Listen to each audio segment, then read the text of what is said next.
मोमिनो, तुम पर रोजे फर्ज किए गए हैं जिस तरह तुमसे पहले लोगों पर फर्ज किए गए थे, ताकि तुम परहेजगार बनो। रोजों के दिन गिनती के चंद रोज हैं, तो जो शख्स तुम में से बीमार हो या सफर में हो तो दूसरे दिनों में रोजों का शुमार पूरा कर ले। और जो लोग रोजा रखने की ताकत रखें लेकिन रखें नहीं, वो रोजे के बदले मोहताज को खाना खिला दें।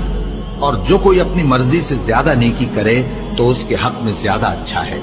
और अगर समझो तो रोजा रखना ही तुम्हारे हक में बेहतर है। रोजों का महीना रमजान का महीना है, जिसमें कुरान अव्वल नाजिल हुआ, जो लोगों का रहनुमा है और जिसमें हिदायत की खुली निशानियां हैं और जो हक व बातिल को अलग अलग करने वाला है। तो जो कोई तुम में से इस महीने में मौजूद हो, चाहिए कि पूरे महीने के रोजे रखे, और जो बीमार हो या सफर में हो तो दूसरे दिनों में रोजे रखकर उनका शुमार पूरा कर ले।